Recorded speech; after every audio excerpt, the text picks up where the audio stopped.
Hi students, we have come to the end of the topic 5, cellular respiration and fermentation. So the second subtopic of chapter 5 is fermentation and its application. Our learning outcome for this video or for these lessons, students should be able to explain lactate and alcohol fermentation. Then students should be able to state the importance of fermentation in industry.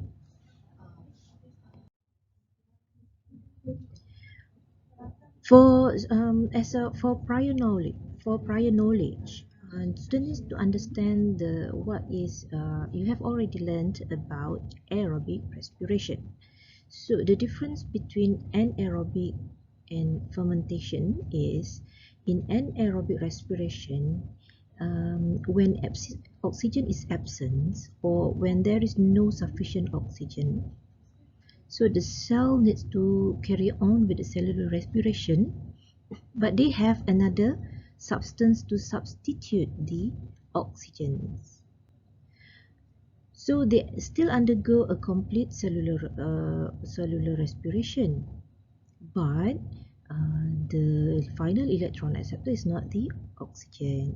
But for fermentation, because the oxygen is not enough, not sufficient, or there is no oxygen, and the cells do not have the ability to use other substance than oxygen, so they undergo fermentation. Fermentation is, by definition, fermentation is a catabolic process that produces limited amount of ATP from glucose or other organic molecules without an ETC, electron transport chain, then produce end products such as ethanol or lactic acid, or also known as lactate. Fermentation involves glycolysis. It also generates ATP by substrate level phosphorylation. Remember that generating ATP comes from two types of processes. First one is the substrate level phosphorylation. The second one is through oxidative phosphorylation. So, in fermentation, the production of ATP is by means of substrate level phosphorylation only. Fermentation also involves regeneration of NAD+. Since in glycolysis, the process produce NADH plus H+. NADH plus H+. But then, in fermentation, the NADH will convert back into NAD+ as electron to function as electron acceptor. Fermentation also do not use either oxygen or ETC. It does not involve ETC and chemiosmosis. So there is no oxidative phosphorylation. So these are the key things that you need to understand about fermentation. So it does involve glycolysis. It also generates ATP but in limited amount. It involves regeneration of NAD+. So students should understand why NAD+, the regeneration of NAD+ is important. I'm going to explain that later. And this fermentation do not use oxygen or ETC. There are two types of fermentation that students should be aware of. You have to memorize the name. First is the alcohol fermentation, and the second one is lactate fermentation. So let's look at this diagram. Basically, this diagram tells us glucose undergo glycolysis and produces pyruvate. Pyruvate. So from glycolysis, we should have a net amount of 2 ATPs. But because of the scarcity of the oxygen, or there's no sufficient or no oxygen around, the pyruvate will be converted back into converted, not back, will be converted into ethanol.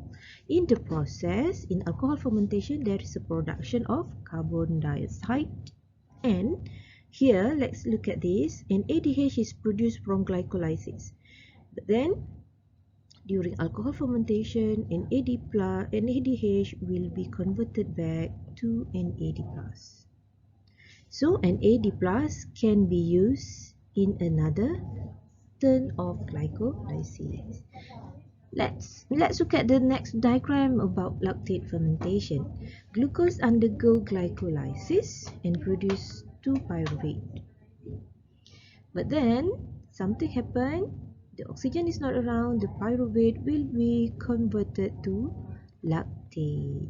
And during this process, during this conversion, NADH that produced from the glycolysis will be converted back to NAD+, so NAD+ can go back to another glycolysis. Alcohol fermentation. It occurs in plant cells and yeast.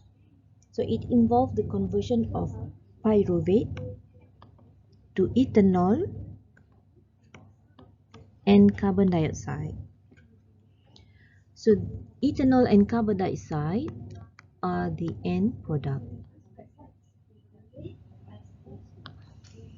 Alcohol fermentation only produces 2 ATPs per glucose. So where does these 2 ATPs come from? Or what processes in alcohol fermentation produce ATP? Yes, it is the glycolysis. Remember that we have only 2 ATP net production from glycolysis. So it means that less ATP produced compared to aerobic respiration, which produces 38 ATPs. Because of oxygen is not around, the amount of ATP reduced to only 2. So you can see that this is in active cell. Active cell. So for a normal cell, which is not an active cell, the amount of ATP is usually 34. So you can see the loss of ATP's production. 36 ATP is lost when oxygen is not sufficient.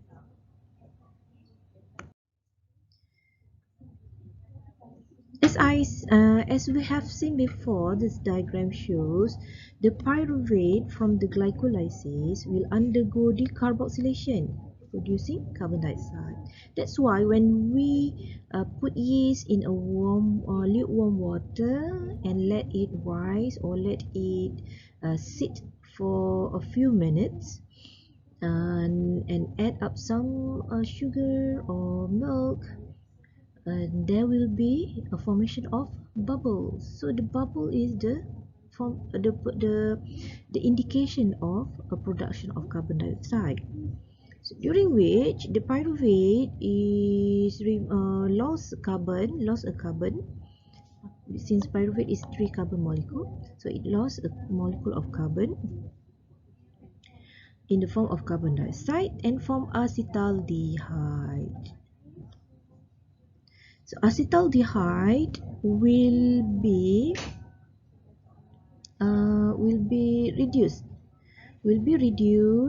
by NADH plus H plus, meaning that NADH plus H plus will release its hydrogen, its electron and proton. Acetaldehyde receive the electron and proton or reduce to ethanol. So this is the end product that we smell like with a pungent smell that contribute to the pungent smell when the yeast is sit in the water. Kita nak buat roti, kita nak buat kek kan, dia ada bau tu.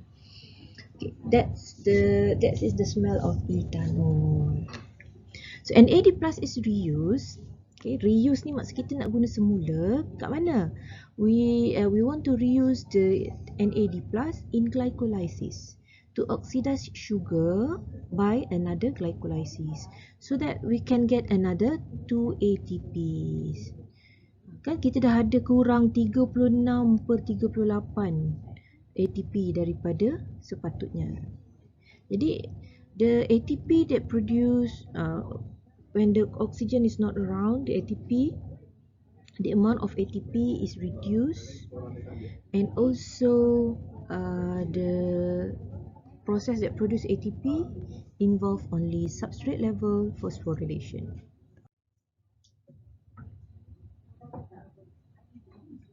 Okay, this is the explicit explanation.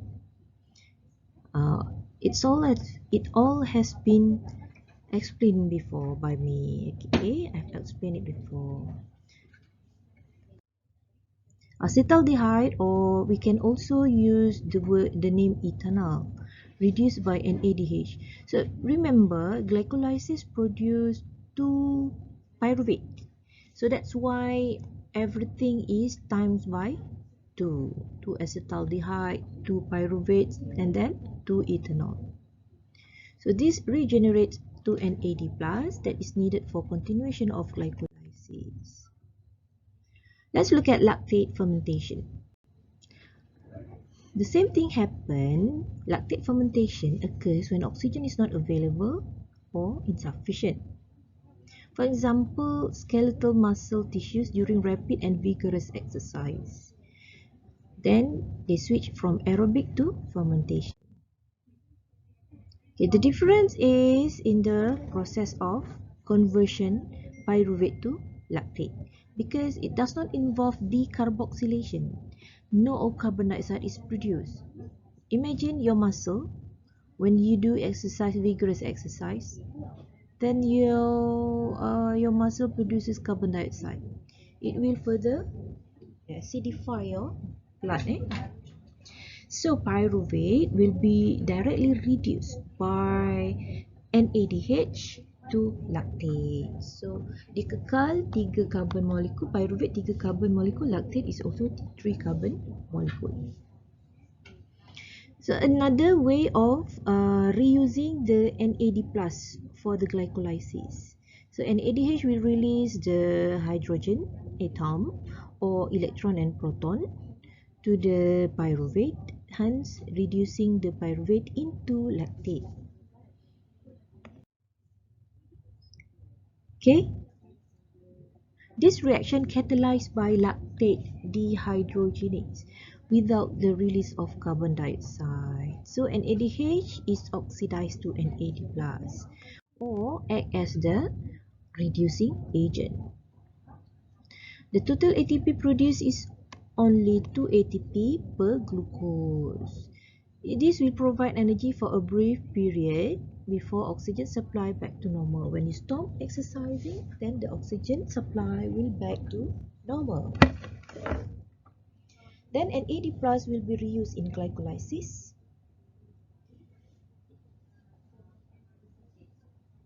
During strenuous exercise, when carbohydrate catabolism outpaces the supply of oxygen from the blood to the muscle, lactate cannot be oxidized to pyruvate. Within an hour, the excessive lactate is shuttled to other tissues for oxidation or to the liver and kidneys for production of glucose or its storage molecule glycogen. Jadi maksudnya apa? Lactate tu dia tak boleh patah balik menjadi pyruvate semula. Dia akan dibawa keluar daripada tisu otot kita tu. Sebab tu kita ambil masa untuk lepas kita exercise yang kuat, kita ada masa untuk kita rasa muscle sore kan, kita rasa fatigue, kita punya otot rasa macam cramp, rasa sakit-sakit. So that is muscle sore caused by the presence of lactic acid. Jadi lactic acid ni, it takes time to be removed from the muscle tissues unless our body has been adjusted. Kita dah biasa buat exercise tu, jadi dia akan adjusted dengan kehadiran lactic acid, jadi kita tak rasa sakit sangat. Okay, sometimes some people need longer time to recover from the fatigue of our muscle, the strenuous activity. Summary of fermentation. Alcohol fermentation from glucose the end product is the ethanol plus the carbon dioxide, while for lactate fermentation, from glucose comes lactate. Bear in mind, no carbon dioxide. Let's compare between alcohol and lactate fermentation. They have their similarities, of course. When we compare, we need to find their similarities. Both produce ATP, 2 ATP, mentioned 2 ATP by substrate level phosphorylation. Both use pyruvate in subsequent reactions. Maksudnya masa nak tukar, nak pergi, nak regenerate the NAD plus tu, it must involve the pyruvate. Both involve glycolysis. Sebab kalau tak ada glycolysis, tak ada pyruvate, tak ada pyruvate. Both involve regeneration of NAD plus. So the difference between alcohol and lactate fermentation, of course, in the type of cells that undergo this kind of fermentation. For alcohol, it happens in plant cell or some bacteria and also yeast, while lactate fermentation occurs in animal cells. Specifically, we can mention muscle cells as the example. Alcohol fermentation, the end products are ATP, carbon dioxide, and ethanol. While for lactate fermentation, the end product is ATP and lactate only. Form intermediate substrate which acetaldehyde. The other extra step. Alcohol fermentation has an extra step which it produces intermediate substrate, acetaldehyde. But lactate fermentation, there has no intermediate substrate. Then alcohol fermentation. In alcohol fermentation, the final electron acceptor is the acetaldehyde. So acetaldehyde is reduced by NADH. While in lactate fermentation, pyruvate is reduced by NADH. So it acts as final electron acceptor. There is a decarboxylation occurs or production of carbon dioxide in alcohol fermentation, but no decarboxylation occurs in lactate fermentation, or carbon dioxide is not released. Okay, let's look at the importance of fermentation in industry. We can refer to 4 types of industry: making bread, vinegar and alcohol beverages or alcohol production. Then we have fermented dairy products, and then we have fermented fruits. Making bread. Addition of yeast to dough. Yeast dihasilkan sebab yeast undergo alcohol fermentation, so it produces carbon dioxide and ethanol. Sebab tu ada bau dia kan. So the carbon dioxide is released, so the dough rise and soften its texture of the bread. The more the carbon dioxide, the more the bubbles. Roti tu, kalau roti tu dia akan jadi lebih bersarang kan, dia akan lebih berubah banyak. In vinegar, alcohol beverage and alcohol production, wine for example, we use yeast grapes. Beer, yeast on maltose. Then fermented dairy products involve cheese and yogurt. The lactate fermentation done by bacteria Lactobacillus species. So it produce, sebab tu rasa dia ada masam sebab dia produce lactic acid. Okay, sebab tu saya kata dalam alcohol fermentation, some bacteria dalam alcohol fermentation, some bacteria, dan dalam lactate pun ada juga bakteria. Okay, yang paling mudah kita nak ingat Lactobacillus species, penghasilan yogurt. Tadi dalam nota tak ada tulis some bacteria. So these bacteria, Lactobacillus species, convert lactose to lactate. Then the presence of lactate will lower the pH of the milk, causing coagulation of the protein of milk. This is what we call as. Another type of fermented foods, such as tapai, tempeh, thosai, and soy sauce. Tempeh is the fermentation of soybeans by fungus named as Rhizopus oligosporus. Okay. Soy sauce is fermentation of soybeans by Aspergillus soya.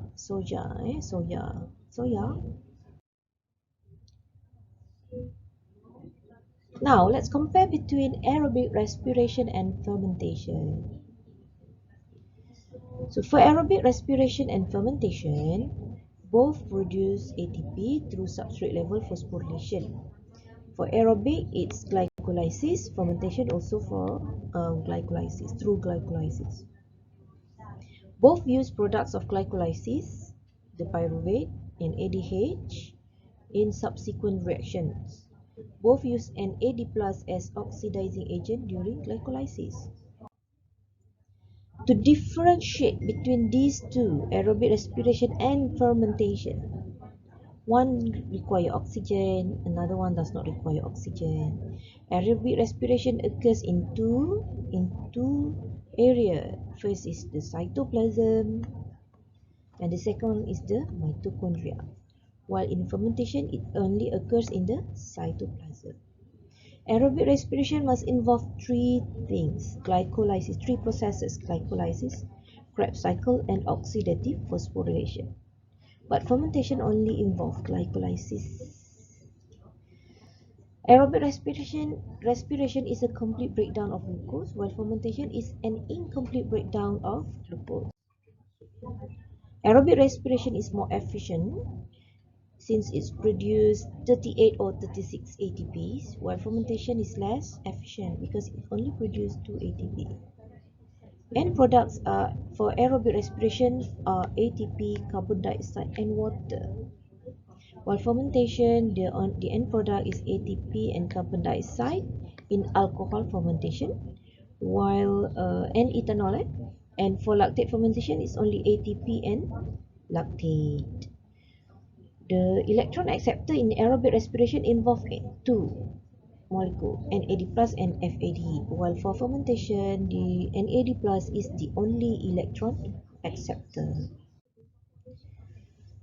The production of ATP in aerobic respiration involves both substrate level phosphorylation and oxidative phosphorylation, while for fermentation, the ATP is produced by means of substrate level phosphorylation only.